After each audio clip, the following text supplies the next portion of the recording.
ഓം നമോ ഭഗവതേ വാസുദേവായ. ഓം ശ്രീകൃഷ്ണ പരമാത്മനേ നമഃ. ശ്രീമദ് ഭാഗവതം പഞ്ചമസ്കന്ധം 1-ാം അധ്യായം. 4-ാമത്തെ സ്കന്ധത്തിൽ 31 അധ്യായങ്ങൾ കൊണ്ട് വിസർഗലീല വിവരിച്ച ശേഷം 5-ാമത്തെ സ്കന്ധത്തിൽ 26 അധ്യായങ്ങൾ കൊണ്ട് സ്ഥാനം എന്ന ലീല വർണ്ണിക്കുവാൻ പോകുന്നു. അതാതു പദാർത്ഥങ്ങളെ അതാതിൻ്റെ മര്യാദയിൽ നിലക്കി നിർത്തുന്നതുമായ ഈശ്വരശക്തിയെ സ്ഥിതി എന്ന ശബ്ദത്താൽ കാണിച്ചിരിക്കുന്നു. പ്രകൃത്യാ സിദ്ധങ്ങളായ പദാർത്ഥങ്ങൾ 24, ജീവഭാവം ബ്രഹ്മഭാവം എന്ന ഭേദത്താൽ ആത്മാവിനെ രണ്ടായിട്ട് കാണിച്ചിരിക്കുന്നതിനാൽ ആകെ 26 പദാർത്ഥങ്ങളടങ്ങിയ സ്ഥിതിലീലയെ വർണ്ണിക്കുന്ന 5-ാമത്തെ സ്കന്ധത്തിൽ 26 അധ്യായം അടങ്ങിയിരിക്കുന്നു. സ്ഥിതിയെ സ്വരൂപസ്ഥിതി, ദേശസ്ഥിതി എന്ന ഭേദത്താൽ രണ്ടായിട്ടും അതിൽ സ്വരൂപസ്ഥിതി 3 വിധം, ദേശസ്ഥിതി 3 വിധം, ഇങ്ങനെ 6 വിധമായിട്ടും പറയുന്നതുകൊണ്ട് സ്വരൂപസ്ഥിതിയെ വർണ്ണിക്കുന്ന പ്രകരണം 3, ദേശസ്ഥിതിയെ വർണ്ണിക്കുന്ന പ്രകരണം 3, ഇപ്രകാരം 26 അധ്യായങ്ങളിൽ കൂടി 6 പ്രകരണങ്ങൾ അടങ്ങിയിരിക്കുന്നു.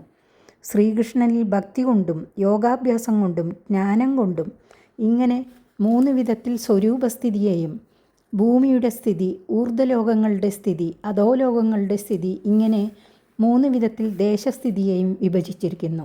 6 പ്രകരണങ്ങൾ എന്നു പറഞ്ഞത് ഈ 6 വിഭാഗങ്ങളെക്കുറിച്ചാകുന്നു.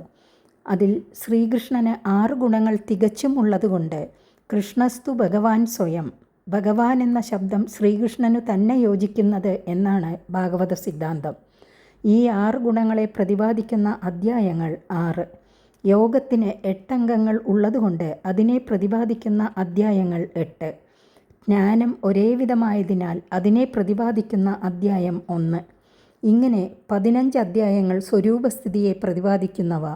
ഭൂമിയിൽ പഞ്ചഭൂതങ്ങളുടെ പ്രാധാന്യത്തെ കാണിപ്പാനായിട്ട് 5 അധ്യായങ്ങൾ കൊണ്ട് ഭൂലോകസ്ഥിതിയെയും ഊർധ്വലോകങ്ങളും അധോലോകങ്ങളും ത്രിഗുണങ്ങളെ ആശ്രയിച്ചിരിക്കുന്നതിനാൽ 3 അധ്യായങ്ങൾ കൊണ്ട് ഊർധ്വലോകങ്ങളെയും വർണ്ണിച്ചിരിക്കുന്നു. ഇങ്ങനെ 26 അധ്യായങ്ങളുടെ ആവശ്യകതയെ ധരിക്കുന്നതുകൊണ്ട് പഞ്ചമസ്കന്ധത്തിൽ വർണ്ണിക്കുവാൻ പോകുന്ന വിഷയങ്ങളുടെ സമഷ്ടിയെ മനസ്സിലാക്കാം. ഈ ജ്ഞാനത്തെ ഹൃദയത്തിൽ വെച്ചുകൊണ്ട് പഞ്ചമസ്കന്ധത്തിലേക്ക് പ്രവേശിക്കാം. 4-ാമത്തെ സ്കന്ധം അവസാനിക്കുമ്പോൾ പ്രിയവ്രതൻ്റെ ചരിത്രവും പറയാം കേൾക്കുക എന്നരുളി ചെയ്ത കരുണാമൂർത്തിയായ ശ്രീ ശുകനോട് പരീക്ഷിത്ത് രാജാവ് ചോദിക്കുന്നു. രാജോവാച: പ്രിയവ്രതോ ഭാഗവത ആത്മാരാമ കഥം മുനെ ഗൃഹേ രമതയന്മൂല കർമ്മബന്ധ പരാഭവഃ. ഹേ മുനെ, ഭഗവൽ ഭക്തനും ആത്മാരാമനുമായ പ്രിയവ്രതൻ എങ്ങനെ ഗൃഹസ്ഥാശ്രമത്തിൽ രമിച്ചു? ആത്മാജ്ഞാനത്തിനും കർമ്മബന്ധത്തിനും മൂലകാരണം ഗൃഹാശ്രമ സ്വീകാരമല്ലയോ? വിവേകിയായ പ്രിയവ്രതൻ അതിനെ സ്വീകരിച്ചതായി അറിയുന്നതിൽ ആശ്ചര്യം തോന്നുന്നു. നനൂനം മുക്തസംഗാനാം താദൃശാനാം ദ്വിജർഷഭ ഗൃഹേഷഭിനിവേശോയം പുംസാം ഭവിതുമർഹതി.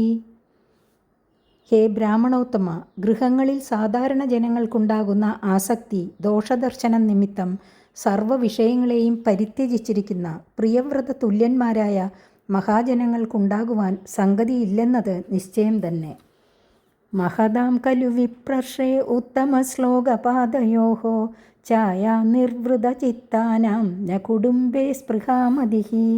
ഹേ വിപ്രോത്തമ, അജ്ഞാനത്തെ നിശേഷം നശിപ്പിക്കുന്ന കീർത്തിയോടുകൂടിയ ഭഗവാന്റെ പാദങ്ങളിൽ നിന്നും സിദ്ധിക്കുന്ന ആനന്ദത്തെ അനുഭവിക്കുന്ന മഹാന്മാരുടെ മനസ്സിൽ അത്യല്പവും ബന്ധഹേതുവുമായ കുടുംബത്തിൽ നിന്ന് ലഭിക്കുന്ന ക്ഷുദ്രസുഖത്തിൽ ആശയുണ്ടാകുകയില്ല നിശ്ചയം.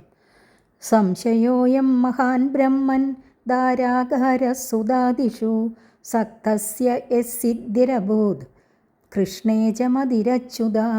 എല്ലാം അറിഞ്ഞിരിക്കുന്ന ഹേ ബ്രഹ്മൻ, ഭാര്യ പുത്ര ധനാദിഭാവങ്ങളിൽ ആസക്തനായിരുന്ന പ്രിയവ്രതന് ശ്രീകൃഷ്ണനിൽ അചഞ്ചലയായ ഭക്തിയും അന്തേ മോക്ഷവും ലഭിച്ചുവെന്ന് കേട്ടതിൽ മഹാസംശയം ജനിക്കുന്നു. അങ്ങതിനെ തീർത്തു തരണം. ശ്രീശുക ഉവാച: ബാഢമുക്തം ഭഗവത ഉത്തമശ്ലോകസ്യ ശ്രീമച്ചരണാരവിന്ദമകരന്ദരസ ആവേശിതചേതസോ ഭാഗവത പരമഹംസദൈതകഥാം കിഞ്ചിദന്തരായ വിഹതാം സ്വാം ശിവതമാം പദവീം ന പ്രായേണ ഹിന്വന്തി. ശ്രീ ശുകമുനി അരുളിച്ചെയ്തു. ഭഗവത് ഭക്തന്മാർക്ക് ഗൃഹാഭിനിവേശം ജനിക്കുകയില്ലെന്ന് പറഞ്ഞത് സത്യം തന്നെ. എങ്കിലും ചില പ്രതിബന്ധങ്ങൾ നിമിത്തം ഗൃഹാശ്രമത്തിൽ പ്രവേശവും പൂർവ്വ സംസ്കാര ബലത്താൽ അതിൽ നിന്ന് പിന്നെയും നിവൃത്തിമാർഗത്തിൽ പ്രവേശവും ഉണ്ടാകുന്നതിന് വിരോധമില്ലെന്ന് ധരിപ്പിച്ചും കൊണ്ട് രാജാവിൻ്റെ സംശയത്തെ പരിഹരിക്കുന്നു. ശ്രവണമാത്രത്താൽ ഭക്തന്മാരുടെ അജ്ഞാനാന്ധകാരത്തെ നശിപ്പിക്കുന്നതിന് സമർത്ഥമായ യശസ്സോടുകൂടിയ ഭഗവാന്റെ ചരണാരവിന്ദ ധ്യാനത്താൽ സിദ്ധിക്കുന്ന മകരന്ദത്തെ ആസ്വദിക്കുന്നതിൽ വെക്കപ്പെട്ട മനസ്സോടുകൂടിയിരുന്നാലും ഭഗവത് ഭക്തന്മാരായ പരമഹംസന്മാരുടെ പ്രിയനായ ഭഗവാന്റെ കഥ ശ്രവിക്കുന്നതിൽ ചിലപ്പോൾ വിഘ്നം നേരിട്ടു എന്ന് വരാം.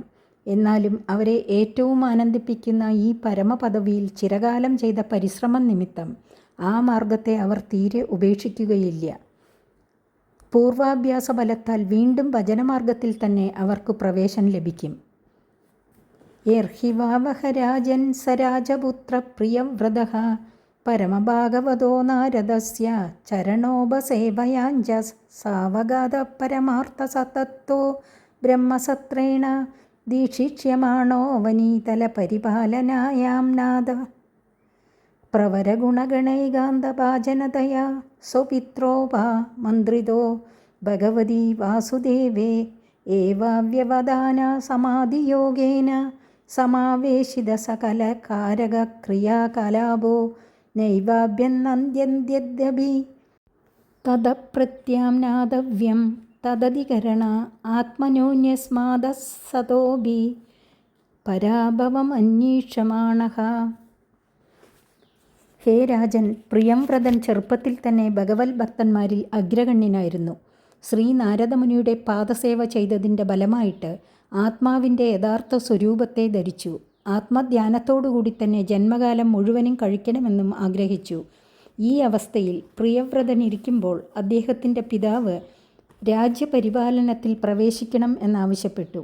അതിന് കാരണം രാജ്യത്തെ ധർമ്മപ്രകാരം പരിപാലിപ്പാൻ വേണ്ടുന്ന ഉത്കൃഷ്ട ഗുണങ്ങൾ പുത്രനിൽ പൂർണ്ണമായിട്ടുണ്ട് എന്ന് പിതാവ് അറിഞ്ഞിരുന്നു. സമാധിയോഗത്തിൻ്റെ പരിപൂർണത നിമിത്തം സാക്ഷാൽ ശ്രീ വാസുദേവനിൽ തന്നെ സകലേന്ദ്രിയ വ്യാപാരങ്ങളെയും സമർപ്പിച്ചുകൊണ്ടാണ് പ്രിയവ്രതൻ ഇരിക്കുന്നതെങ്കിലും രാജ്യാധികാരത്തിൽ ഏർപ്പെടുമ്പോൾ മിഥ്യാഭൂതമായ പ്രപഞ്ചകാര്യം നിമിത്തം ആത്മവിസ്മൃതി വന്നുപോകുമെന്ന് ഊഹിച്ചതിനാൽ നിരസിക്കാൻ പാടില്ലാത്തതാണെങ്കിലും പ്രിയവ്രതൻ പിതാവിൻ്റെ ആജ്ഞയെ അഭിനന്ദിച്ചില്ല. അധഃ ഭഗവാനാദിദേവ ഏതസ്യ ഗുണവിസർഗസ്യ പരിബൃഹ്ണാനുധ്യാനവ്യവസിത സകല ജഗദഭിപ്രായ ആത്മയോ നിരഖില നിഗമനിജഗണപരിവേഷ്ടിതഃ സ്വഭവനാദവദതാര. അപ്പോൾ ജ്ഞാനമൂർത്തിയായ ശ്രീനാരായണൻ്റെ പ്രഥമപുത്രനായതുകൊണ്ട് ജ്ഞാനസ്വരൂപനായി തന്നെ ഇരിക്കുന്ന ബ്രഹ്മദേവൻ ഗുണസൃഷ്ടിയുടെ അഭിവൃദ്ധിയെ സകല ലോകങ്ങളും ആഗ്രഹിക്കുന്നതിനെ അറിഞ്ഞതുകൊണ്ട് സ്വരൂപത്തെ ധരിച്ചിരിക്കുന്ന വേദങ്ങളോടും മരീച്യാദികളായ പുത്രന്മാരോടും കൂടി സ്വസ്ഥാനമായ സത്യലോകത്തിൽ നിന്ന് ഭൂലോകത്തേക്ക് പുറപ്പെട്ടു. സ തത്ര തത്ര ഗഗനതല ഉടുപതിരിവ വിമാനാവലിഭീരനുപദം അപരിവൃഢരൈഭിപൂജ്യമാനഃ പതിപതിജ വരൂദശഃ സിദ്ധഗന്ധർവസാധ്യചാരണമുനിഗണൈരുപഗീയമാനോ ഗന്ധമാദനദ്രോണീം അവഭാസയൻ ഉപസസർപ്പ. ആ ബ്രഹ്മദേവൻ ആകാശത്തിൽ അവിടെവിടെ ചന്ദ്രൻ എന്ന പോലെ ദിക്കുകളെ സ്വപ്രഭയാൽ പ്രകാശിപ്പിച്ചുകൊണ്ട് ഇറങ്ങി വരുമ്പോൾ നക്ഷത്രമാർഗങ്ങളിൽ വസിക്കുന്ന ദേവശ്രേഷ്ഠന്മാർ അവരുടെ വിമാനങ്ങളിലിരുന്ന് അതാത് സ്ഥാനങ്ങൾ കടക്കുന്നതുവരെ പിന്നാലെ സഞ്ചരിച്ച് ബ്രഹ്മാവിനെക്കുറിച്ച് തങ്ങൾക്കുള്ള പരമാദരത്തെ പ്രദർശിപ്പിച്ചു. സിദ്ധഗന്ധർവസാധ്യ ചാരണ മുനിഗണങ്ങൾ അവരവരുടെ സ്ഥാനങ്ങളിൽ സംഘം ചേർന്നു നിന്ന് ആദിദേവനെ സ്തോത്രം ചെയ്തു. ഇപ്രകാരം ഗന്ധമാദന പർവ്വതത്തിൻ്റെ സമീപത്ത് വന്നെത്തി. മന്ദരപർവ്വതത്തിൻ്റെ താഴ്വരയിൽ ശ്രീ നാരദമുനിയുടെ സമീപത്തിരുന്ന് പ്രിയവ്രതൻ ആത്മവിദ്യ ശ്രവിക്കുന്നു. പുത്രനെ കൂട്ടിക്കൊണ്ടുപോയി രാജ്യത്തിൽ അഭിഷേകം ചെയ്യുവാൻ ആഗ്രഹിച്ച് സ്വയംഭൂവമനുവും അവിടെ വന്നിരിക്കുന്നു. പിതാവിൻ്റെ ആജ്ഞയെ ആദരിക്കാതിരിക്കുന്ന സമയത്താണ് ബ്രഹ്മദേവൻ അവിടെ എഴുന്നള്ളിയിരിക്കുന്നത് എന്ന് മനസ്സിലാക്കാം. തത്രഹവായേനം ദേവർഷിർഹംസയാനേന പിതരം ഭഗവന്തം ഹിരണ്യഗർഭം ഉപലഭമാന സഹസൈവോത്തായാർഹണേന സഹ പിതാ പുത്രാഭ്യാമവഹിതാഞ്ജലിരൂപതസ്തേ ആ സ്ഥാനത്തിൽ ഗന്ധമാദന താഴ്വരയിൽ ഹംസവാഹനത്തിൽ ഇരുന്നെഴുന്നള്ളിയിരിക്കുന്ന സ്വപിതാവും ജ്ഞാനസ്വരൂപനുമായ ഈ ബ്രഹ്മദേവനെ കണ്ടറിഞ്ഞ ശ്രീ നാരദമുനിയും മനുവും പുത്രനായ പ്രിയവ്രതനും പെട്ടെന്നെഴുന്നേറ്റ് ഭക്ത്യാദരങ്ങളോടെ അഞ്ജലീബന്ധം ചെയ്ത് സ്തുതിച്ചു. ഭഗവാനഭിഭാരത തതുപനീതാർഹണഃ സൂക്തവാക്യേനാദിതരാമുദിതഗണഗണാവതാര സുജയഃ പ്രിയവ്രതമാദിപുരുഷസ്തം സദയഃ സവലോക ഇതിഹോവാച. ഉത്കൃഷ്ടമായ ഭരതവംശത്തിൽ ജനിച്ച ഭവാൻ ഇത് മനസ്സിരുത്തി കേൾക്കുക. ജ്ഞാനാദികളായ 6 ഗുണങ്ങൾ തികഞ്ഞിരിക്കുന്ന ആദിപുരുഷനായ ബ്രഹ്മദേവൻ പുത്രനായ ശ്രീ നാരദമുനി സമർപ്പിച്ച പൂജാദ്രവ്യങ്ങൾ സ്വീകരിച്ചു. തൻ്റെ ഉത്കൃഷ്ടങ്ങളായ ഗുണഗണങ്ങളെയും അവതാരങ്ങളെയും സർവോത്കൃഷ്ടങ്ങളായിട്ട് മധുരവാക്യങ്ങളാൽ വർണ്ണിക്കുന്നത് കേട്ട് സന്തോഷിച്ചു. മന്ദഹാസപൂർവം ദയാസൂചകമായി കടാക്ഷിച്ച ശേഷം ആ പ്രിയവ്രതനോട് ഇപ്രകാരം സ്പഷ്ടമായി പറഞ്ഞു. ശ്രീ ഭഗവാനുവാച. നിബോധതാദേതമൃതം ബ്രവീമി മാസൂയിദം ദേവമർഹസ്യ പ്രമേയം വയംഭവസ്തേ തദയേഷ മഹർഷിർ വഹാമ സർവേ വിവശായസ്യ ദിഷ്ടം. ശ്രീ ഭഗവാൻ അരുളി ചെയ്തു. കർമ്മമാർഗത്തിൻ്റെ രഹസ്യത്തെ വെളിപ്പെടുത്തുന്ന ബ്രഹ്മദേവ വാക്യങ്ങളാണ് ഇതുമുതൽ 9 പദ്യങ്ങൾ. ഹേ വത്സ, ഞാൻ പറയുന്ന ഈ സംഗതി നീ മനസ്സിരുത്തി ധരിക്കണം. പറയുന്നത് ഞാനല്ല, ഞാൻ മുഖാന്തരം സാക്ഷാൽ ശ്രീ നാരായണൻ പറയുന്നതായി ധരിച്ചുകൊള്ളുക. ഇന്നവിധം ഇരിക്കുന്നവനെന്ന് ആരാലും നിശ്ചയിപ്പാൻ കഴിയാത്ത ആ ദേവൻ്റെ വാക്യത്തിൽ ദോഷത്തെ ആരോപിച്ചുകൊണ്ട് അതിനെ അനാദരിക്കുന്നത് നിനക്ക് യോഗ്യമല്ല. ഞാൻ പറയുന്നത് സത്യമാകുന്നു. ഈ ഞാനും ശ്രീ ശിവനും ഈ നിൽക്കുന്ന നിന്റെ പിതാവും നിനക്ക് ഉപദേശിക്കുന്ന ഈ മഹർഷിയും എല്ലാവരും അവശന്മാരായിട്ട് ആ ദേവൻ്റെ ആജ്ഞയെ നിർവഹിക്കുന്നവരാകുന്നു. സൂര്യനക്ഷത്രാദികളും ബ്രഹ്മാദിദേവന്മാരായ ഞങ്ങളെല്ലാവരും മനുഷ്യലോകവാസികളും എന്നുവേണ്ട ചരാചരങ്ങൾ അഖിലവും അവരവരുടെ പ്രവൃത്തിയെ നടത്തുന്നത് ഈശ്വരൻ്റെ ആജ്ഞയ്ക്ക് കീഴടങ്ങിയിട്ടാണെന്ന് നീ ധരിക്കണം. ഈശ്വരൻ മാത്രം സ്വതന്ത്രൻ, മറ്റെല്ലാവരും ഈശ്വരാധീനന്മാർ. ന തസ്യ കശ്ചിത് തപസാ വിദ്യയാ വാ ന യോഗവീര്യേണ മനീഷ്യയാ വാ നൈവാർത്ഥധർമ്മൈ പരതസ്വതോ വാ കൃതം വിഹന്തും തനുവൃദ്ധി ഭൂയാത്. ശരീരം ധരിച്ചിരിക്കുന്ന ഒരുവനും പഞ്ചാഗ്നിമധ്യത്തിൽ നിന്ന് കഠിനമായി ചെയ്യുന്ന തപസ്സുകൊണ്ടോ ശാസ്ത്രാഭ്യാസം കൊണ്ടോ പ്രാണായാമാദികൾ അഭ്യസിക്കുന്നതുകൊണ്ട് സിദ്ധിക്കുന്ന യോഗൈശ്വര്യം, ബുദ്ധിസാമർഥ്യം എന്നിവ കൊണ്ടോ ധനാദികൾ കൊണ്ടോ യോഗാദി കർമാനുഷ്ഠാനങ്ങൾ കൊണ്ടോ ബലവത്തായിരിക്കുന്ന അന്യസഹായം കൊണ്ടോ സ്വതസിദ്ധമായ പ്രഭാവം കൊണ്ടോ ഈശ്വരനിശ്ചയത്തെ മറ്റൊരു വിധത്തിലാക്കുവാൻ സമർത്ഥനല്ല. ഭവായ നാശായ ച കർമ്മകർത്തും ശോകായ മോഹായ സദാഭയായ സുഖായ ദുഃഖായ ച ദേഹയോഗമവ്യക്തദിഷ്ടം ജനതാംഗദത്തേ. ഹേ വത്സ, സകല ജീവരാശികളും ഈശ്വരാജ്ഞയെ അനുസരിച്ചുകൊണ്ട് ദേഹത്തെ ധരിക്കുന്നു.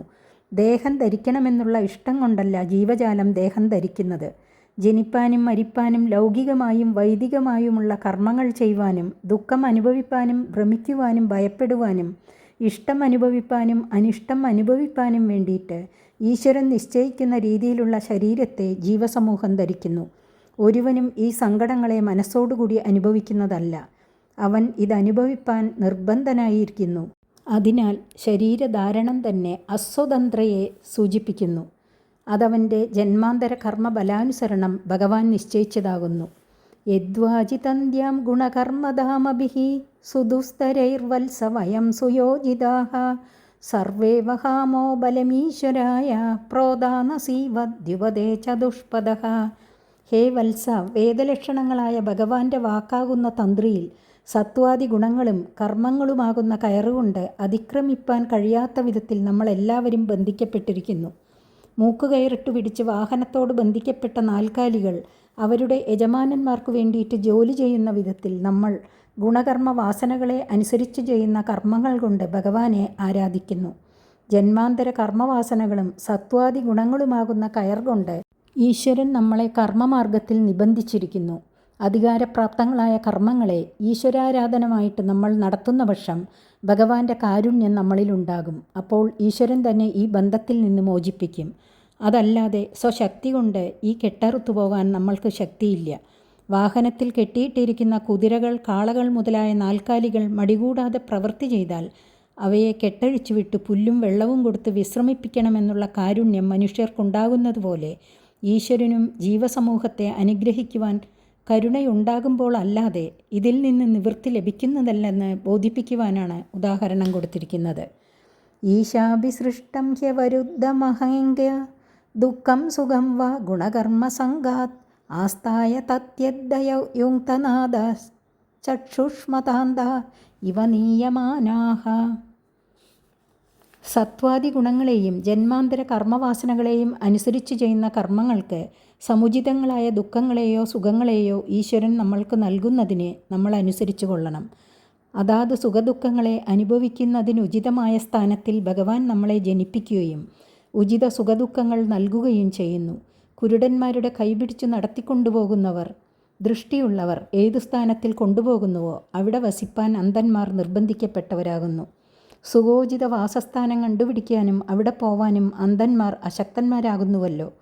നാൽക്കാലികൾക്ക് കുടിപ്പാനും ഭക്ഷിപ്പാനും സ്വാമി നൽകുന്നതിനെ സ്വീകരിക്കുകയല്ലാതെ മറ്റു നിവൃത്തിമാർഗം അവർക്കില്ലാത്തതുപോലെ സർവേശ്വരൻ നൽകുന്ന ഭോഗത്തെ അംഗീകരിപ്പാനല്ലാതെ അതിനെ അതിക്രമിപ്പാൻ ജീവവർഗത്തിനും സാമർഥ്യമില്ല. സ്വാമിയായ ഈശ്വരൻ ദേവതിര്യജ്ഞാതികളായ ഏതേതു ദേഹങ്ങളെയും ഭോഗങ്ങളെയും നൽകുന്നുവോ അവയെ സ്വീകരിച്ചു കൊള്ളണം. മുക്തോപി താവദ്ദിബ്രിയാൽ സ്വദേഹമാരബ്ധമശ്നന്നഭിമാനശൂന്യഃ യദാനുഭൂതം പ്രതിയാതനിദ്രഃ കിം ത്വാന്യദേഹായ ഗുണാന്ന വെങ്ക്തേ. മുകളിൽ പറഞ്ഞ അസ്വാതന്ത്ര്യം അറിവില്ലാത്തവരെ സംബന്ധിച്ചിടത്തോളം ശരി തന്നെ. അറിഞ്ഞവർ ഇതിൽ നിന്ന് വേറിട്ടവരല്ലയോ എന്ന് ശങ്കിക്കേണ്ട. ആത്മാവിൻ്റെ പരമാർത്ഥ സ്വരൂപത്തെ അറിഞ്ഞതുകൊണ്ട് സംസാരബന്ധത്തിൽ നിന്ന് വിട്ടിരിക്കുന്നവനും അവൻ്റെ ശരീരം നിലനിൽക്കുന്ന കാലത്തോളം പ്രാരബ്ധാനുസരണം വന്നുചേരുന്ന ഭോഗങ്ങൾ അനുഭവിച്ചു കൊണ്ടിരിക്കുന്നു. പക്ഷേ അവന് ആത്മസാക്ഷാത്കാരമുണ്ടായതുകൊണ്ട് ശരീരാഭിമാനമോ അതുനിമിത്തമുണ്ടാകുന്ന സുഖി ദുഃഖി എന്നുള്ള ഭാവമോ ഉണ്ടാകുന്നില്ല. അതിനാൽ അവൻ്റെ കർമ്മങ്ങളും ഭോഗാനുഭവങ്ങളും ഇനിമേൽ ശരീരപ്രാപ്തിക്ക് കാരണമായിരിക്കുന്നില്ല. ഏതുപോലെ എന്നാൽ ഉറക്കത്തിൽ നിന്നുണർന്നവൻ സ്വപ്നത്തിൽ അനുഭവിച്ചതായ സുഖദുഃഖങ്ങളെ ഓർക്കുന്നുവെങ്കിലും ആ ഓർമ്മ നിമിത്തം അവൻ സുഖിയോ ദുഃഖിയോ ആയിരിക്കുന്നില്ലല്ലോ. അതുപോലെ ആജ്ഞാനുരൂപ നിദ്രയിൽ നിന്നുണർന്ന ജീവമുക്തൻ പ്രാരബ്ധത്തെ ഓർക്കുന്നവനായാലും അഭിമാനിക്കുന്നില്ല. അതിനാൽ പുനർജന്മാദികൾക്ക് കാരണവുമില്ല. എന്നാലും പ്രാരബ്ധാനുസരണം ദേഹയോഗവും സുഖദുഃഖാനുഭവങ്ങളും ജ്ഞാനികൾക്ക് കൂടി ഒഴിപ്പാൻ കഴിയാത്ത സ്ഥിതിക്ക് അജ്ഞാനികളുടെ കഥ പറയണമോ?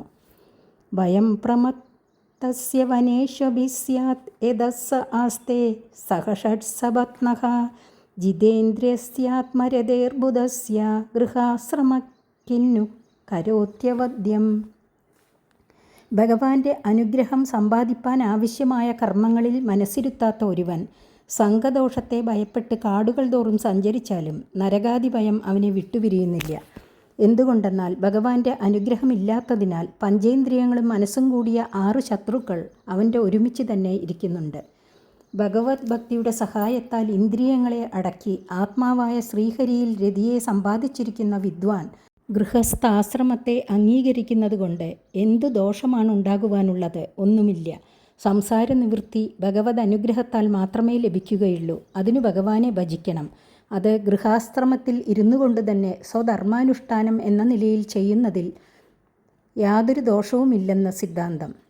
യഷഡ്സപത്നാൻ വിജഗീഷമാണോ ഗൃഹേഷു നിർവിശ്യ യഥേതപൂർവം അത്യേതി ദുർഗാശ്രിത ഊർജിതാരീൻ ക്ഷീണേഷു കാമം വിജരേദ്വിവശ്ചിത്. പഞ്ചേന്ദ്രിയങ്ങളും മനസ്സുമാകുന്ന 6 ശത്രുക്കളെ ജയിപ്പാൻ ആഗ്രഹിക്കുന്നവർ ആദിയിൽ ഗൃഹധർമ്മങ്ങളിൽ പ്രവേശിച്ചു പരിശ്രമിക്കണം. പ്രബല ശത്രുക്കളെ ജയിപ്പാൻ ആരംഭിക്കുന്ന വിവേകിയായ രാജാവ് ദുർഗങ്ങളെ ആശ്രയിച്ചിട്ടല്ലയോ പരിശ്രമിക്കാറുള്ളത്? ശത്രുക്കൾ ക്ഷീണിച്ചുവെന്നു കണ്ടാൽ പിന്നെ ദുർഗങ്ങളിലോ രാജധാനിയിലോ ഇഷ്ടം പോലെ വസിക്കുന്നതിൽ ദോഷമില്ല. അതുപോലെ അറിവുള്ള ഒരുവൻ ഇന്ദ്രിയങ്ങളെ ജയിപ്പാൻ ആഗ്രഹിക്കുന്ന കാലത്തിൽ ഗൃഹസ്ഥാശ്രമങ്ങളിൽ വിധിക്കപ്പെട്ട ധർമ്മങ്ങളെ അനുസരിച്ചു കൊണ്ടുള്ള ഭോഗങ്ങളെ ഇന്ദ്രിയങ്ങൾക്ക് കൊടുക്കുകയും ഭഗവത് ഭക്തിയെ ആശ്രയിച്ച് അവയുടെ ബലത്തെ കുറയ്ക്കുകയും ചെയ്യുവാൻ പരിശ്രമിക്കണം. ഇന്ദ്രിയങ്ങളുടെ ശക്തി കുറഞ്ഞു എന്ന് കണ്ടാൽ പിന്നെ ഗൃഹത്തിലോ വനത്തിലോ ഇഷ്ടമുള്ള ദിക്കിൽ വസിക്കുന്നതുകൊണ്ട് ദോഷമില്ല. ത്വം ത്വബ്ജനാഭാംഗ്രി സരോജകോശ ദുർഗാശ്രിതോ നിർജിത ഷഡ്സപത്നഃ ഭുങ്ക്ഷ്വേഹ ഭോഗാൻ പുരുഷാദിദിഷ്ടാൻ വിമുക്തസംഗ പ്രകൃതിം ഭജസ്വ. സാധാരണ രാജാക്കന്മാർ ബാഹ്യശത്രുക്കളെ ജയിപ്പാൻ ദുർഗങ്ങളെ ആശ്രയിക്കട്ടെ. നീയാകട്ടെ ആന്തരശത്രുക്കളെ ജയിപ്പാൻ ആഗ്രഹിക്കുന്ന രാജാവായതുകൊണ്ട് ശ്രീനാരായണ പാദകമല മുകുളമാകുന്ന ദുർഗത്തെ ആശ്രയിക്കുക. താമരമുട്ടിനുള്ളിൽ അകപ്പെട്ടിരിക്കുന്ന വണ്ടിന് ബാഹ്യങ്ങളായ ശീതോഷ്ണബാധകൾ ഇല്ലാതെയാകുന്നത് പോലെ ഭഗവത് പാദകമലത്തെ ആശ്രയിച്ചിരിക്കുന്നവനെ ബാഹ്യങ്ങളായ മോദഖേദങ്ങൾ ബാധിക്കുകയില്ല. അങ്ങനെ ഭഗവാന്റെ കാരുണ്യലാഭത്താൽ ഇന്ദ്രിയങ്ങളും മനസ്സുമാകുന്ന 6 ശത്രുക്കളെയും തീരെ ജയിക്കുന്നതുവരെ ഭഗവാൻ നൽകിയിരിക്കുന്ന അധികാരത്തെ സ്വീകരിച്ച് അതിനുചിതങ്ങളായ ഭോഗങ്ങൾ ഈ ലോകത്തിൽ അനുഭവിക്കുക. അനന്തരം സർവ്വസംഘങ്ങളെയും പരിത്യജിച്ചിട്ട് ഭഗവത് പാദത്തെ ഭജിക്കുകയും ചെയ്യുക. ശ്രീശുക ഉവാച. ഇതി സമഭിഹിതോ മഹാഭാഗവതോ ഭഗവസ്ത്രീ ഭുവനഗുരോരനുശാസനമാത്മനോ ലഘുതയാവനത ശിരോധരോ ഭാടമിതി സ ബഹുമാനമുവാഹ. ശ്രീ ശുഗമുനി അരുളി ചെയ്തു. ഇപ്രകാരം ബ്രഹ്മാവ് സാദരം ഉപദേശിച്ചപ്പോൾ മഹാഭക്തനായ പ്രിയവ്രതൻ ത്രിലോകഗുരുവായ ശ്രീനാരായണ ഭഗവാൻ തന്നെ ബ്രഹ്മമുഖത്താൽ അരുളി ചെയ്തതിനെ ദണ്ഡനമസ്കാരം ചെയ്ത് ബഹുമാനത്തോടുകൂടി ശിരസാവഹിച്ചു. ഭഗവാനിൽ വെച്ച് എത്രയോ ലഘുതരനായവൻ താൻ എന്ന വിനയം പ്രിയവ്രതനുണ്ടായതുകൊണ്ട് പൂർവ്വനിശ്ചയത്തെ ഉപേക്ഷിക്കുകയും രാജ്യത്തെ സ്വീകരിപ്പാനായി ഉറയ്ക്കുകയും ചെയ്തു. മർക്കടമുഷ്ടി ഉപേക്ഷിക്കാത്തവൻ മഹാനുഭാവനാകയില്ല എന്നും കർമ്മമാർഗം മോക്ഷേച്ഛയുള്ളതിനാൽ അഭികാമ്യം തന്നെ എന്നും സൂചിപ്പിച്ചു. ഭഗവാനഭിമനുന യഥാവതുപകൽപ്പിതാപചിതിഃ പ്രിയവ്രതനാരദയോർ അവിഷമമ അഭിസമീക്ഷ്യമാണയോരാത്മാ സമവസ്ഥാനമവാങ്മനസം ക്ഷയമവ്യവഹൃതം പ്രവർത്തയന്നഗമത്. പുത്രനായ പ്രിയവ്രതനെ രാജ്യപരിപാലനത്തിൽ ഏർപ്പെടുത്തിയതിനാൽ സന്തോഷിച്ച മനു ബ്രഹ്മദേവനെ യഥാവിധി പൂജിച്ചു. നിവൃത്തിമാർഗത്തിൽ പ്രവേശിപ്പാൻ ആഗ്രഹിച്ചത് സാധിച്ചില്ലല്ലോ എന്നുള്ള അസന്തോഷമില്ലെന്ന് പ്രിയവ്രതനും ശിഷ്യാലാഭത്തിന് വിഘ്നം നേരിട്ടുവല്ലോ എന്നുള്ള വിഷാദമില്ലെന്ന് നാരദരും വെളിപ്പെടുത്തിക്കൊണ്ട് ബ്രഹ്മാവിൻ്റെ നേരെ നോക്കി നിന്നു. അപ്പോൾ ഭഗവാൻ ബ്രഹ്മദേവൻ മനസ്സിനും വാക്കിനും വിഷയമല്ലാത്തതും വ്യവഹാരമാർഗത്തെ അതിക്രമിച്ചിരിക്കുന്നതുമായ ശ്രീനാരായണ തത്വത്തെ ഉച്ചരിച്ചുകൊണ്ട് സ്വവാസസ്ഥാനമായ സത്യലോകം പ്രാപിച്ചു. മനുരപി പരേണൈവം പ്രതിസന്ധിത മനോരഥഃ സുരർഷിവരാനുമതേന ആത്മജം അഖിലധരാമണ്ഡല സ്ഥിതിഗുപ്തയാ ആസ്ഥാപ്യ സ്വയമതി വിഷമ വിഷയ വിഷജലാശയാശയാ ഉപരരാമ. പുത്രനെ രാജ്യപരിപാലനത്തിൽ ഏർപ്പെടുത്തിയിട്ട് ഭഗവാനെ ആരാധിപ്പാൻ വനത്തിലേക്ക് പോകണമെന്നുള്ള മനുവിൻ്റെ മനോരഥത്തെ ഈ വിധം ഭഗവാനായ ബ്രഹ്മദേവൻ സാധിപ്പിച്ചപ്പോൾ നാരദരുടെ അനുമതിയോടുകൂടി സകല ഭൂമണ്ഡലത്തെ മര്യാദയിൽ നിർത്തി പരിപാലിപ്പാനായിട്ട് പുത്രനെ രാജ്യത്തിൽ അഭിഷേകം ചെയ്തു നിശ്ചയിച്ചു. ഏറ്റവും വിഷമങ്ങളായ വിഷയവാസനകളുടെ ആവാസമായ ഗൃഹത്തിൽ നിന്ന് ലഭിക്കുന്ന ഭോഗങ്ങളിലുള്ള ആശയെ മതിയാക്കി. ഇതിഹ വാവ സ ജഗദീപതിരീശ്വരേച്ഛയാദിനിവേശിത കർമാധികാരോഖില ജഗത് ബന്ധധ്വംസന പരാനുഭാവസ്യ ഭഗവത ആദിപുരുഷസ്യാംഘ്രി യുഗളാനവരത ധ്യാനാനുഭാവേന പരിരന്ധിത കഷായാശയോ വദതോപി മാനവർദ്ധനോ മഹതാം മഹീതലം അനുശശാസ. പ്രിയവ്രതൻ ആത്മാരാമനായിരുന്നാലും ഇപ്രകാരം ഈശ്വരേച്ഛ നിമിത്തം രാജ്യാധികാരത്തെ അംഗീകരിക്കേണ്ടി വന്നു. സകല ലോകങ്ങളുടെയും ബന്ധത്തെ നശിപ്പിക്കുന്നതിന് സമർത്ഥമായ മാഹാത്മ്യത്തോടുകൂടിയ ആദിപുരുഷനായ ഭഗവാന്റെ പാദയുഗളത്തെ നിരന്തരം ധ്യാനിച്ചിരുന്നതുകൊണ്ട് അന്ധഃകരണത്തിലെ രാഗാദിമലങ്ങൾ നിശേഷം ദഹിച്ചിരുന്നതിനാൽ അതീവ പരിശുദ്ധനായിരുന്നുവെങ്കിലും ബ്രഹ്മാദിദേവന്മാരെ ബഹുമാനിച്ചുകൊണ്ട് ഭൂതലത്തെ സംരക്ഷിച്ചു. മഹാന്മാരെ ആരും അതിക്രമിക്കരുതെന്നുറപ്പിച്ചു. അതജ ദുഹിതരം പ്രജാപതിർ വിശ്വകർമ്മണ ഉഭയേമേ ബർഹിഷ്മതീം നാമ തസ്യാമൂഹഭാവ ആത്മജാനാത്മസമാനശീല ഗുണകർമ്മരൂപ വീര്യോദാരാൻ ദശ ഭാവയാംബഭൂവ കന്യാം ച യവീയസീം ഊർജസ്വതീം നാമ. രാജ്യം സ്വീകരിച്ച ശേഷം പ്രജാപതിയായ വിശ്വകർമാവിൻ്റെ ബർഹിഷ്മതി എന്നു പേരായ പുത്രിയെ കല്യാണം കഴിച്ചു. അവളിൽ ആത്മസമാനശീല ഗുണകർമാദികളോടുകൂടിയ 10 പുത്രന്മാരെയും ഒടുവിൽ ഊർജസ്വതി എന്നു പേരായ ഒരു കന്യകയെയും ജനിപ്പിച്ചു. സുവിരക്തനായ പ്രിയവ്രതന് ഇത്രയും സന്താനങ്ങൾ ജനിച്ചത് ഈശ്വരേച്ഛ കൊണ്ടല്ലയോ? ഇത് ആശ്ചര്യത്തെ ജനിപ്പിക്കുന്നതാകുന്നു നിശ്ചയം. ആഗ്നീന്ദ്രേദമജിഹ്വ യത്നബാഹു മഹാവീര ഹിരണ്യരേതോ ഋതപൃഷ്ട സവന മേധാതിഥി വീതിഹോത്ര കവയ ഇതി സർവ ഏവാഗ്നിനാമാനഃ. അഗ്നീന്ദ്രൻ, ഇദ്മജിഹ്വൻ, യത്നബാഹു, മഹാവീരൻ, ഹിരണ്യരേതസ്, കൃതപൃഷ്ടൻ, സവനൻ, മേധാതിഥി, വീതിഹോത്രൻ, കവി എന്നിങ്ങനെ അഗ്നിയുടെ പര്യായ നാമങ്ങൾ ഉള്ളവരാകുന്നു ആ 10 പുത്രന്മാരും. ഏതേഷാം കവിർ മഹാവീരഃ സവന ഇതിത്രയ ആസന്നൂർധരേതസസ്ത ആത്മവിദ്യായാം അർബഭാവാദാരഭ്യ കൃതപരിചയാഃ പാരമഹംസ്യമേവാശ്രമം അഭജൻ. അവരിൽ കവി, മഹാവീരൻ, സവനൻ എന്ന 3 പേർ ജിതേന്ദ്രന്മാരായതുകൊണ്ട് വിവാഹം ചെയ്തില്ല. ബാല്യം മുതൽക്കു തന്നെ ആത്മവിദ്യയിൽ പരിശ്രമിച്ചു വന്നു. പരമഹംസന്മാരുടെ ആശ്രമത്തെ അംഗീകരിച്ചു. തസ്മിന്നുഹവാ ഉപശമശീലാഃ പരമർഷയഃ സകലജീവനികായാവാസസ്യ ഭഗവതോ വാസുദേവസ്യ ഭീതാനാം ശരണഭൂതസ്യ ശ്രീമശ്ചരണാരവിന്ദാവിരതസ്മരണാ വിഗളിത പരമഭക്തിയോഗാനുഭാവേന പരിഭാവിതാന്തർഹൃദയാദിഗതേ ഭഗവതി സർവേഷാം ഭൂതാനാം ആത്മഭൂതേ പ്രത്യഗാത്മന്യേവാത്മനസ്താദാത്മ്യമവിശേഷേണ സമീയൂഃ. പരമർഷികളായ അവർ ആ പാരമഹംസാശ്രമത്തിൽ ഇരുന്നിട്ട് സകല ജീവരാശികളുടെയും നിവാസസ്ഥാനവും സംസാരത്തിൽ നിന്ന് ഭയപ്പെട്ടിരിക്കുന്നവരുടെ രക്ഷാസ്ഥാനവുമായ ഭഗവാൻ ശ്രീ വാസുദേവൻ്റെ ശ്രീമത് ചരണാരവിന്ദത്തെ നിരന്തരം സ്മരിച്ചതുകൊണ്ടുണ്ടായ അഖണ്ഡ ഭക്തിയോഗ പ്രഭാവത്താൽ പരിശുദ്ധമായ ഹൃദയാന്തർഭാഗത്തിൽ അനുഭവജ്ഞാനത്തിന് വിഷയമായി ഭവിച്ച ജ്ഞാനാനന്ദ സ്വരൂപമായ പ്രത്യഗാത്മാവിൽ അഹന്ത മമതാദി ഭാവങ്ങളാകുന്ന മറവിൽ നിന്നു വിമുക്തന്മാരായിട്ട് ആത്മൈക്യത്തെ പ്രാപിച്ചു. അന്യസാം അഭി ജായായാം ത്രയ പുത്ര ആസന്നുത്തമസ്താമസോ രൈവത ഇതി മന്വന്തരാധിപതയഃ. പ്രിയവ്രതന് വേറൊരു ഭാര്യയുണ്ടായിരുന്നു. അവളിൽ ഉത്തമൻ, താമസൻ, രൈവതൻ എന്നുപേരായ 3 പുത്രന്മാരുണ്ടായി. അവർ ക്രമത്തിൽ മന്വന്തരാധിപന്മാരായി ഭവിച്ചു. ഏവം ഉപശമായനേഷു സ്ത്വനയേഷ്വത ജഗതീപതിർജഗതി അർബുദാന്യേകാദശ പരിവത്സരാണാം അവ്യാഹതാഖില പുരുഷാകാരസാര സംഭൃതദോർദണ്ഡയുഗള പീഡിതമൗർവീ ഗുണസ്തനിത വിരമിത ധർമ്മപ്രതിപക്ഷോ ബർഹിഷ്മത്യാശ്ചാനുദിനം ഏതമാന പ്രമോദ പ്രസരണയൗഷിന്യ വ്രീഡ പ്രമുഷിത ഹാസാവലോകരുചിര ശ്വേളാദിഭിഃ പരാഭൂയമാന വിവേക ഇവാനവ ബുദ്ധ്യമാന ഇവ മഹാമന ബുഭുജേ. കവി മുതലായ 3 പുത്രന്മാർ സന്യാസാശ്രമത്തെ സ്വീകരിച്ചിരിക്കവേ ഭൂലോകപതിയായ പ്രിയവ്രതൻ 11 അർബുദം പരിവത്സരക്കാലം കഴിയുന്നതുവരെ ഭൂമണ്ഡലത്തെ അനുഭവിച്ചു. ഭൂലോകത്തിൽ സനാതനധർമ്മത്തെ ഉറപ്പിക്കുകയും വിഷയഭോഗങ്ങളെ അനുഭവിക്കുകയും ചെയ്തു.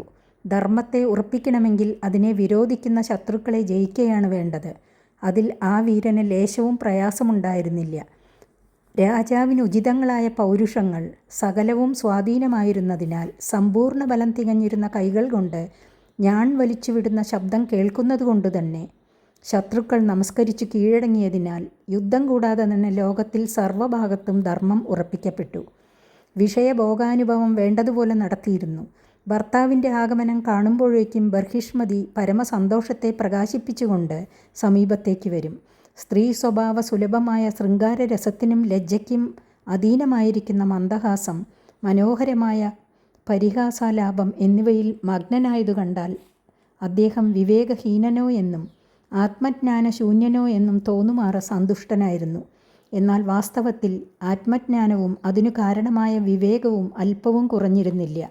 അർബുദം എന്നത് 1 കോടിയാണെന്നും 10 കോടിയാണെന്നും ഭിന്നാഭിപ്രായങ്ങൾ കാണുന്നുണ്ട്.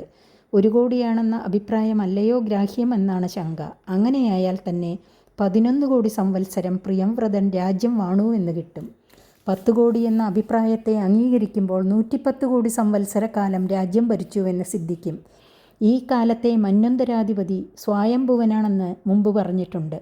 71 ചതുർയുഗമേ ഒരു മന്വന്തരത്തിനുള്ളൂവെന്നും കാലനിർണയ പദ്ധതിയിൽ ഉറപ്പിച്ചിരിക്കുന്നു. അതുകൊണ്ട് 11 കോടിയിൽ അധികരിക്കുമ്പോൾ ഈ വിധമുള്ള പൂർവ്വ നിശ്ചയങ്ങൾക്ക് വിരോധം ഭവിക്കുകയില്ലയോ എന്നും ശങ്കയുണ്ട്. ഏതായാലും പൂർവാചാര്യന്മാർ തന്നെ അന്യോന്യം വാദിക്കുന്ന ഈ ഘട്ടത്തിൽ അല്പജ്ഞന്മാർ അഭിപ്രായം പറയുവാൻ തന്നെ ഭാവിക്കാതിരിക്കെയാണ് നല്ലതെന്ന് വിചാരിച്ച് വിരമിക്കുന്നു. യാവതവഭാസേതി സുരഗിരിമനുപരിക്രാമൻ ഭഗവാൻ ആദിത്യോ വസുധാതലമർദ്ധേനൈവ പ്രതപത്യർദ്ധേനാവച്ഛാദയതി തഥാഹി ഭഗവത് ഉപാസനോപചിതാദി പുരുഷപ്രഭാവസ്തദനഭിനന്ദൻ സമജവേന രഥേന ജ്യോതിർമയേന രജനീമഭിദിനം കരിഷ്യാമീതി സപ്തകൃതസ്തരണമനുപര്യക്രാമദ്വിതീയ ഇവ പതംഗഃ. തേജോമയനായ ആദിത്യൻ മഹാമേരുപർവ്വതത്തെ ചുറ്റി സഞ്ചരിച്ചുകൊണ്ട് ഭൂമണ്ഡലത്തെ പ്രകാശിപ്പിക്കുകയാണല്ലോ ചെയ്യുന്നത്. എന്നാൽ ഭൂമിയിൽ എല്ലാ ഭാഗത്തെയും ഒരേ സമയത്ത് പ്രകാശിപ്പിക്കുന്നില്ല. ഭൂമിയുടെ അർദ്ധാംശത്തിൽ പ്രഭയെ പ്രവേശിപ്പിക്കുകയും അർദ്ധാംശത്തെ മറയ്ക്കുകയും ചെയ്യുന്നു. ഭഗവാന്റെ ഉപാസനയാൽ പുരുഷപ്രഭാവത്തെ അതിക്രമിച്ചിരിക്കുന്ന മഹത്തായ ദിവ്യപ്രഭാവം സമ്പാദിച്ചിരിക്കുന്ന പ്രിയവ്രതന് ഇത് ഇഷ്ടമായില്ലയോ എന്ന് തോന്നുമാറ് സൂര്യനെപ്പോലെ പ്രഭയും വേഗവുമുള്ള ഒരു രഥത്തിൽ കയറിയിരുന്നിട്ട് രാത്രിയെയും പകലാക്കി തീർക്കാമെന്നുള്ള വിചാരത്താലോ എന്നു തോന്നുമാറ് 7 പ്രാവശ്യം രണ്ടാമതൊരു സൂര്യനോ എന്നു തോന്നുമാറ് ഭൂമിയെ ചുറ്റി സഞ്ചരിച്ചു വന്നിരുന്നു. അദ്ദേഹം ദിവസവും മനോവേഗവും അസാധാരണ പ്രഭയുമുള്ള സ്വരഥത്തിലിരുന്ന് ഭൂമിയെ മുഴുവനും 7 പ്രാവശ്യം ചുറ്റി സഞ്ചരിക്കുക പതിവായിരുന്നു. ഏവാ ഊഹ തദ്രഥചരണനേമികൃത പരിഗാദാസ്തേ സപ്തസിന്ധവ ആസൻ യഥ ഏവ കൃതാഹ സപ്തഭുവോ ദ്വീപാഹ. ആ മഹാരാജാവിൻ്റെ തേർചക്രങ്ങളുടെ ഉരുൾച്ച നിമിത്തമുണ്ടായ അഗാധഗർത്തങ്ങൾ 7 സമുദ്രങ്ങളായി ഭവിച്ചു. ആ സമുദ്രങ്ങളാൽ ചുറ്റപ്പെട്ട ഭൂഭാഗങ്ങൾ 7 ദ്വീപുകളുമായി. ജംബൂ പ്ലഷ ശാൽമലി കുശ ക്രൗഞ്ച ശാഖ പുഷ്കര സംജ്ഞാസ്തേഷാം പരിമാണം പൂർവസ്മാദുത്തരോ യഥാ സംഖ്യം ദ്വിഗുണമാനേന ബഹി സമന്തത ഉപക്ലിപ്താഹ. ജംബു, പ്ലക്ഷം, ശാൽമലി, കുശം, ക്രൗഞ്ചം, ശാഖം, പുഷ്കരം എന്ന ആ ദ്വീപുകളുടെ നാമധേയങ്ങൾ. അവ ഓരോന്ന് ഓരോ സമുദ്രത്താൽ ചുറ്റപ്പെട്ടവ. ഒന്നാമത്തേതിനുള്ള ചുറ്റളവിൽ നിന്ന് ഇരട്ടി വലിപ്പം രണ്ടാമത്തേതിനുണ്ട്. ഇങ്ങനെ ക്രമത്തിൽ ഉത്തരോത്തരം ഇരട്ടി വലിപ്പം ഓരോന്നിനുമുണ്ട്. ക്ഷാരോദേഷുരസോദ സുരോദ കൃതോദ ക്ഷീരോദ ദതിമണ്ഡോദ ശുദ്ധോദാഹ സപ്തജലദയഃ സപ്തദ്വീപപരിഗ ഇവാഭ്യന്തരദ്വീപസമാന ഏകൈകശ്യേന യഥാനുപൂർവം സപ്തസ്വപി ബഹിർദ്വീപേഷു പൃഥക്പരിത ഉപകൽപ്പിതാസ്തേഷു ജംബുവാദിഷു. ബർഹിഷ്മതി പതിരനുവ്രതാനാത്മജാനാഗ്നീന്ദ്രേ ഇദ്മജിഹ്വ യത്നബാഹു ഹിരണ്യരേതോ ഘൃത പൃഷ്ട മേധാദിതി വീതിഹോത്ര സംജ്ഞാൻ യഥാ സംഖ്യേന നൈകൈകസ്മിൻ ഏകമേവാധിപതിം വിദധേ. ക്ഷാരോദം, ഇക്ഷുരസോദം, സുരോദം, കൃതോദം, ക്ഷീരോദം, ദതിമണ്ഡോദം, ശുദ്ധോദം എന്ന് 7 സമുദ്രങ്ങളുടെ നാമധേയങ്ങൾ. ക്ഷാരം, ഇക്ഷുരസം, സുര, കൃതം, ക്ഷീരം, ദതിമണ്ഡം. ശുദ്ധം എന്നീ രസമുള്ള ജലമാണ് ഓരോ സമുദ്രങ്ങളിലുള്ളതെന്ന് സമുദ്ര നാമധേയങ്ങൾ കാണിക്കുന്നു. ഈ ഓരോ സമുദ്രവും ഓരോ ദ്വീപിൻ്റെ ചുറ്റും ആ ദ്വീപിനെ ശത്രുക്കളിൽ നിന്ന് രക്ഷിപ്പാനുള്ള ആഴമേറിയ കിടങ്ങുകളെന്നുപോലെ പുറമേ ചുറ്റിക്കിടക്കുന്നു. ഒരു ദ്വീപം, ഒരു സമുദ്രം, ഒരു ദ്വീപം, പിന്നെ ഒരു സമുദ്രം, അതിനു പുറമേ ഒരു ദ്വീപം. ഇങ്ങനെ ഒന്നോടൊന്ന് സംബന്ധപ്പെടാതെ സമുദ്രങ്ങളിൽ നിന്ന് പുറമേ ദ്വീപങ്ങളും ദ്വീപങ്ങളിൽ നിന്ന് പുറമേ സമുദ്രങ്ങളും ഏറ്റവും പുറമേ ശുദ്ധജല സമുദ്രവും എന്ന രീതിയിലാണ് ഇവയുടെ കിടപ്പ്. ഈ ജംബുവാദി ദ്വീപങ്ങളിൽ ക്രമേണ പ്രിയവ്രതൻ തൻ്റെ ആജ്ഞയെ അനുസരിച്ചു നടക്കുന്ന ആഗ്നീന്ദ്രൻ, ഇദ്മജിഹ്വൻ, യത്നബാഹു, ഹിരണ്യരേതസ്, കൃതപൃഷ്ടൻ, മേധാതിഥി, വീതിഹോത്രൻ എന്നു പേരുള്ള 7 പുത്രന്മാരെ ഓരോന്നിൽ പൂർണ്ണാധികാരികളായിട്ട് നിശ്ചയിച്ചു. ദുഹിതരം ചോർജസ്വതീം നമോശനസേ പ്രായച്ഛദ് യസ്യാം മാസി ദേവയാനി നാമ കാവ്യസുധ. ഊർജസ്വതി എന്നു പേരായ തൻ്റെ പുത്രിയെ ശുഗമഹർഷിക്ക് കല്യാണം കഴിച്ചു കൊടുത്തു. അവളിൽ ശുഗനുണ്ടായ പുത്രിയാകുന്നു ദേവയാനി. നൈവം വിധ പുരുഷകാര ഉരുക്രമസ്യ പുംസാം തദംഘ്രിരജസ ജിതഷഡ്ഗുണാനാം ചിത്രം വിദൂര വിഗത സഹൃദാതഗീത എന്നാമധേയമധുന സ ജഹാതി ബന്ധം. സമുദ്രങ്ങളെയും ദീപങ്ങളെയും രഥഗതി വേഗത്താൽ കൽപ്പിച്ച പ്രിയവ്രത മഹാരാജാവിൻ്റെ പൗരുഷം ആശ്ചര്യം തന്നെ എന്നഭിമാനിച്ച രാജാവിനോട് ശുകാചാര്യർ പറയുന്നു. സർഗാദികളായ ബഹുവിധ ലീലകളെ അംഗീകരിച്ചിരിക്കുന്ന ഭഗവാന്റെ പാദധൂളിയെ ആശ്രയിച്ചതുകൊണ്ട് പഞ്ചേന്ദ്രിയങ്ങളെയും മനസ്സിനെയും ജയിച്ചിരിക്കുന്ന ഭക്തന്മാരുടെ ഇപ്രകാരമുള്ള ഭക്തി ആശ്ചര്യമാണെന്ന് കരുതേണ്ട. എത്രയോ താണനിലയിലിരിക്കുന്ന ചണ്ടാളാദികളിൽ ഏതൊരുവനെങ്കിലും ഭഗവാന്റെ നാമധേയത്തെ ഒരിക്കൽ ഉച്ചരിക്കുന്നതായാൽ ജന്മമരണാദി ക്ലേശ കാരണമായിരിക്കുന്ന അവിദ്യാബന്ധത്തിൽ നിന്ന് അവൻ തൽക്ഷണം മുക്തനാകുന്നു. അങ്ങനെയിരിക്കെ ഏകാന്ത ഭക്തന്മാർക്ക് എന്തുതന്നെ സാധിപ്പാൻ കഴിയുകയില്ല. സ ഏവ പരിമിത ബല പരാക്രമ ഏകധാതു ദേവർഷി ചരണാനുശയനാനുപതിത ഗുണ വിസർഗ സംസർഗേണ നിർവൃതമിവാത്മാനം മന്യമാന ആത്മനിർവേദ ഇതമാഹ. പ്രിയവ്രത മഹാരാജാവിൻ്റെ പ്രവൃത്തിമാർഗരതിയെ വർണ്ണിച്ച ശേഷം നിവൃത്തിമാർഗ പ്രവേശനത്തെ വിവരിക്കുന്നു. അപരിച്ഛേദ്യങ്ങളായ മഹാബല പരാക്രമങ്ങളുള്ള ആ മഹാരാജാവ് ഒരു കാലത്ത് ശ്രീ നാരദരുടെ ചരണകമലത്തെ ആശ്രയിച്ചു. ആത്മവിദ്യയെ ആ മഹാത്മാവിൽ നിന്ന് ധരിച്ചു. അതിനുശേഷം രാജൈശ്വര്യങ്ങളുടെ സംഗമം നിമിത്തം ആത്മാനന്ദം കുറഞ്ഞിരിക്കുന്നുവോ എന്നുള്ള ദുഃഖം മനസ്സിൽ തോന്നിയപ്പോൾ ഇങ്ങനെ പറഞ്ഞു: അഹോ അസാധ്വനിഷ്ഠിതം യദപി നിവേശിതോഹമിന്ദ്രിയൈരവിദ്യാരചിത വിഷയാന്തകൂപേ തദലമമലമമുഷ്യ വനിതായ വിനോദമൃഗം മാം ദിഗ്ദിഗിതി ഗർഹയാം ചകാര. പ്രിയവ്രതൻ തന്നെത്താൻ പറഞ്ഞതിനെ സ്പഷ്ടമാക്കുന്നു. അതികഷ്ടം! വിവേകിയായിരുന്നിട്ടും ഞാൻ സാധുമാർഗത്തെ ആലോചിക്കാതെ പ്രവർത്തിച്ചുപോയി. എന്തെന്നാൽ ഇന്ദ്രിയങ്ങൾക്ക് അധീനനായിട്ട് അവിദ്യയാൽ മനോഹരങ്ങളെന്ന് തോന്നിപ്പിക്കുന്ന വിഷയങ്ങളെ ആഗ്രഹിച്ചു പ്രവർത്തിച്ചതുകൊണ്ട് വെള്ളമില്ലാത്ത കിണറ്റിൽ വീണതിനു തുല്യമായി. പ്രവൃത്തി മുഴുവനും നിഷ്ഫലമായി. ഈ സ്ത്രീയുടെ കളിക്കുരങ്ങനെന്ന പോലെ ആയുഷ്കാലത്തെ കഴിച്ച ഞാൻ ഏറ്റവും നിന്ദ്യനായി തീർന്നു എന്നുതന്നെ സ്വയം നിന്ദിച്ചു. പരദേവതാ പ്രസാദാദി ഗതാത്മ പ്രത്യമവർശനേനാനുപ്രവൃത്തിഭ്യഃ പുത്രേഭ്യ ഇമാം യഥാദായം വിഭജ്യ ഭുക്തഭോഗാം ച മഹിഷീം മൃതകമിവ സഹ മഹാവിഭൂതിമപഹായ സ്വയം നിഹിത നിർവേദോ ഹൃദി ഗൃഹീത ഹരിവിഹാരാനുഭാവോ ഭഗവതോ നാരദസ്യ പദവീം പുനരേവാനുസസാര.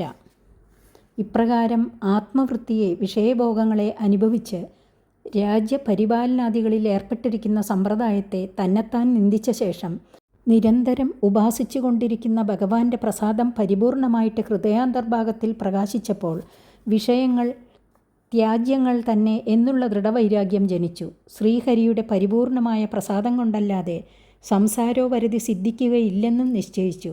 തൻ്റെ ആജ്ഞയെ അനുസരിച്ച് പ്രവർത്തിക്കുന്ന പുത്രന്മാർക്ക് രാജ്യത്തെ വിഭജിച്ചു കൊടുത്തു. ഇതുവരെ സുഖവിഷയത്വേന അനുഭവിച്ചിരുന്ന ഭാര്യയെയും രാജലക്ഷ്മിയെയും മൃതശരീരത്തെ എന്ന പോലെ ഉപേക്ഷിച്ചു. ജ്ഞാനോപദേശം ചെയ്ത ശ്രീ നാരദമുനിയുടെ മാർഗത്തെ തന്നെ രണ്ടാമതും അനുസരിച്ചു. ഇപ്രകാരം നിവൃത്തിമാർഗത്തിൽ രണ്ടാമതും പ്രവേശിപ്പാൻ ഭഗവത് പ്രസാദം തന്നെ കാരണമെന്നുത്തരം പറഞ്ഞു. തസ്യഹ വാ ഏതേ ശ്ലോകാഹ. പ്രിയവ്രതൻ്റെ മഹിമയെ വർണ്ണിക്കുന്ന പൂർവ്വ ശ്ലോകങ്ങളുള്ളവയെ പറയാം, കേൾക്കുക. പ്രിയവ്രത കൃതം കർമ്മ കോനു കുര്യാദ്വിനേശ്വരം യോ നേമിനിം നൈരകരോച്ചായാം ജ്ഞനൻ സപ്തവാരിധീൻ.